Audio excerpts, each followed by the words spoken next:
Kāpēc balsot par mūsu 5. sarakstu?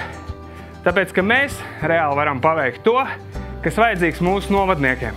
2 lietas – sakārtot ceļi un kvalitīvu izglītību ikvienam bērnam Tukuma novadā. Labi iekārtota vide, kas patīk pašiem un ko novērtē arī citi. Tukuma slimnīcas pārbūve un jaunu ārstu piesaiste, nodrošinot tiem pilnvērtīgus darba un dzīves apstākļus. Labvēlīga vide uzņēmējiem, vairāk iespēju darīt pašiem. Engurē stadiona rekonstrukcija. Jaunpilī sporta nama modernizācija. Tukumā jauna multifunkcionāla sporta manēža. Bet Kandavā Mīlenbachas skolas pārbūve. Un jauns āru basketbola laukums. Balso par 5. sarakstu. Balso par Važu.